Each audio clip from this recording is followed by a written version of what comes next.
ಆದಿಶಕ್ತಿ ಶ್ರೀ ಹುಲಿಗೆಮ್ಮ ದೇವಿ ಚಾನಲ್ಗೆ ತಮ್ಮೆಲ್ಲರಿಗೆ ಸ್ವಾಗತ.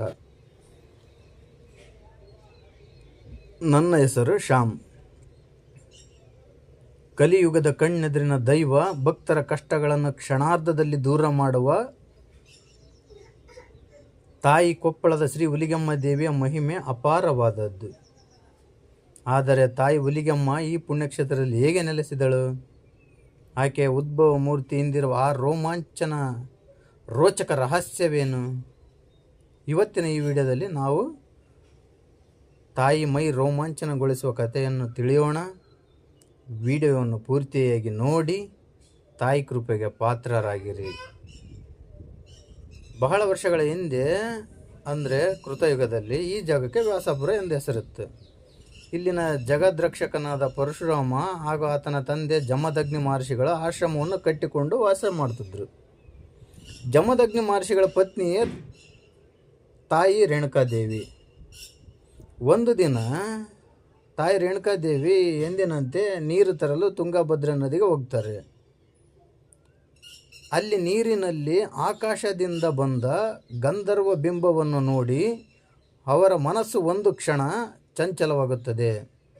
ಮುನಿಶ್ರೇಷ್ಠರಾದ ಜಮದಗ್ನಿ ಮಹರ್ಷಿಗಳು ತಮ್ಮ ದಿವ್ಯ ದೃಷ್ಟಿಯಿಂದ ಈ ವಿಷಯ ತಿಳಿಯುತ್ತದೆ.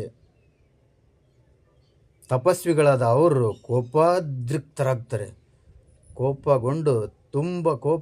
ಕೋಪೋದ್ರಿಕ್ತರಾಗ್ತಾರೆ. ತನ್ನ ಪತ್ನಿಯ ಪವಿತ್ರತೆಯ ಮೇಲೆ ಸಂಶಯ ಬಂದು ತಕ್ಷಣ ತನ್ನ ಜಮದಗ್ನಿಯ ಮುನಿಗಳು ತನ್ನ ಮಕ್ಕಳಿಗೆ ಕರೆದು, ನಿಮ್ಮ ತಾಯಿ ಶಿರಚ್ಛೇದನ ಮಾಡಿ, ಅಂದರೆ ನಿಮ್ಮ ತಾಯಿ ತಲೆ ಕತ್ತರಿಸಿ ಎಂದು ಆಜ್ಞೆ ಮಾಡ್ತಾರೆ. ತಂದೆಯ ಮಾತಿಗೆ ಹೆದರಿ ಮೊದಲು 4 ಮಕ್ಕಳು ಯಾರೂ ಒಪ್ಪುವುದಿಲ್ಲ. ಆದರೆ ಕೊನೆ ಮಗನಾದ ಪರಶುರಾಮ ತಂದೆ ಆಜ್ಞೆಯನ್ನು ಮೀರೋದಿಲ್ಲ. ಅವನು ಆಗ ಶುರುವಾಗ್ತದೆ ಅಸಲಿ ರೋಮಾಂಚನ. ತಾಯಿ ರೇಣುಕಾದೇವಿ ಪ್ರಾಣಭಯದಿಂದ ಓಡಲು ಶುರು ಮಾಡ್ತಾಳೆ. ಓಡಿ ಹೋಗ್ತಾಳೆ. ಪ್ರಾಣ ಭಯದಿಂದ ಪರಶುರಾಮ ಕೊಡಲಿಯನ್ನು ಹಿಡ್ಕೊಂಬರ್ತಿರೋದ ನೋಡಿ ಓಡಿ ಹೋಗ್ತಾಳೆ. ತಾಯಿಯನ್ನು ಬೆನ್ನಟ್ಟುತ್ತಾ ಪರಶುರಾಮ ಬಿಡೋದಿಲ್ಲ, ಓಡ್ತಾನೆ. ಆಗ ತಾಯಿ ರೇಣುಕಾದೇವಿ ಓಡಿ ಬಂದು ಈಗಿನ ಹುಲಿಗಿನ ಕ್ಷೇತ್ರದಲ್ಲಿರುವ ತಳವಾರ ಜನಾಂಗದ ಸಣ್ಣ ಮೂಗಮ್ಮ ಎಂಬಾಕಿ ಗುಡಿಸಲಲ್ಲಿ ಅಡಗಿ ಕುಳಿತುಕೊಂಡ್ಬಿಡ್ತಾರೆ. ಈಗಿರ್ತಕ್ಕಂಥ ಹುಲಿಗಿ ಗ್ರಾಮದಲ್ಲಿ ತಳವಾರ ಜನಾಂಗದರಾಗಿರ್ತಕ್ಕಂಥ ಸಣ್ಣ ಮೂಗಮ್ಮ ಎಂಬ ಅವ್ರ ಗುಡಿಸಲಲ್ಲಿ ಹೋಗಿ ಕೂತ್ಬಿಡ್ತಾಳೆ ತಾಯಿ ರೇಣುಕಾದೇವಿ. ಪರಶುರಾಮ ಅಲ್ಲಿಗೆ ಬರ್ತಾನ. ತಾಯಿ ರಕ್ಷಿಸಲು ಅಡ್ಡ ಬಂದಾಗ ಆ ಸಣ್ಣ ಮಗು ಮೂಗಮ್ಮ ಎಂಬಾಕಿಯನ್ನು ಕೂಡ ಇಬ್ಬರ ತಲೆಯನ್ನು ಕತ್ತರಿಸ್ತಾನೆ ಪರಶುರಾಮ. ತನ್ನ ಎತ್ತ ತಾಯಿ ರೇಣುಕಾ ಮತ್ತು ಮೂಗಮ್ಮ ಸಣ್ಣ ಮಗು ಆ ಇಬ್ಬರ ತಲೆಯನ್ನು ಒಂದೇ ಏಟಿಗೆ ಕತ್ತರಿಸ್ತಾನೆ ಪರಶುರಾಮ. ನಂತರ ಏನು ಮಾಡ್ತಾರ, ಜಮದಗ್ನಿ ಮಹರ್ಷಿಗಳು ಮಗನ ಪಿತೃಭಕ್ತಿಗೆ ಮೆಚ್ಚಿ, ನಿನಗೆ ಏನು ವರ ಬೇಕು ಹೇಳಪ್ಪ, ನಿನಗೆ ವರ ಏನು ಬೇಕು ಕೇಳಪ್ಪ ಅಂತ ಪರಶುರಾಮ ಕೇಳ್ತಾರೆ ಜಮದಗ್ನಿ ಮಹರ್ಷಿಗಳು. ಆಗ ಪರಶುರಾಮ ಹೇಳ್ತಾನೆ, ನನ್ನ ತಾಯಿ ಮತ್ತೆ ಬದುಕಿಸಿಕೊಡು ಎಂದು ಬೇಡಿಕೊಳ್ತಾನೆ. ಮತ್ತೆ ಪರಶುರಾಮ ತನ್ನ ತಂದೆ ಹತ್ರ, ಅಂದರೆ ಜಮದಗ್ನಿ ಮಹರ್ಷಿಗಳ ಹತ್ರ, ನನ್ನ ತಾಯಿಯನ್ನು ಮತ್ತೆ ಬದುಕಿಸಿಕೊಡು ಅಂತ ಕೇಳ್ತಾನೆ. ಮುನಿಗಳು ಮಂತ್ರಾಕ್ಷತೆ ನೀಡಿ ಹೋಗಿ ತಲೆಯನ್ನು ದೇಹಕ್ಕೆ ಜೋಡಿಸು, ಮಂತ್ರಾಕ್ಷತೆ ಹಾಕು ಅಂತ ಹೇಳ್ತಾರೆ.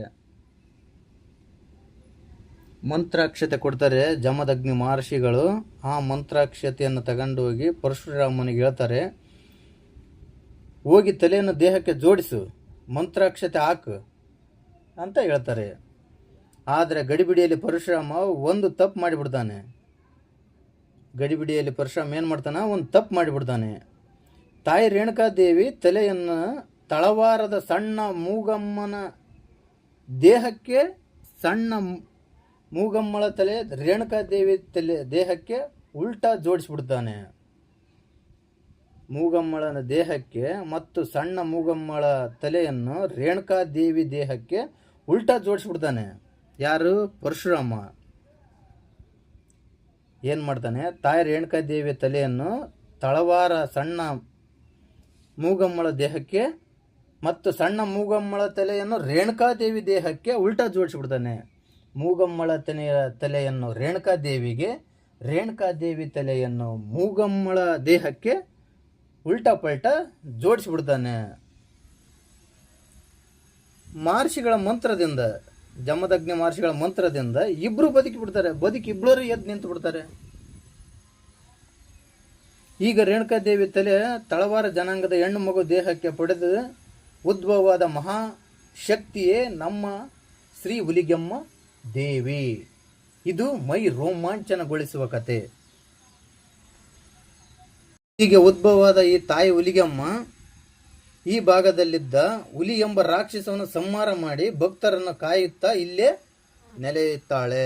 ಅದಕ್ಕೆ ಈ ಜಾಗಕ್ಕೆ ಹುಲಿಗಿ ಎಂಬ ಹೆಸರು ಬಂತು. ಇವತ್ತಿಗೆ ಹುಲಿಗೆಮ್ಮ ದೇವಸ್ಥಾನಕ್ಕೆ ಗರ್ಭಗುಡಿ ಹಿಂಭಾಗದಲ್ಲಿ ತಾಯಿ ರೇಣುಕಾದೇವಿಯ ಶಿರಚ್ಛೇದನವಾದ ಆ ಪವಿತ್ರವಾದ ಜಾಗವನ್ನು ನಾವು ನೋಡಬಹುದು. ತಾಯಿ ರೇಣುಕಾದೇವಿಯ ಶಿರಚ್ಛೇದನವಾದ ಅಂದ್ರೆ ತಲೆ ಕತ್ತರಿಸಿರ್ತಕ್ಕಂಥದ್ದು ಇವತ್ತಿಗೆ ಹುಲಿಗೆಮ್ಮ ದೇವಸ್ಥಾನದಲ್ಲಿ ನಾವು ನೋಡಬಹುದು. ರೇಣುಕಾದೇವಿ ಶಿರಚ್ಛೇದನವಾದ ಆ ಪವಿತ್ರವಾದ ಜಾಗವನ್ನು ಇವತ್ತಿಗೂ ಕೂಡ ನಾವು ನೋಡಬಹುದು.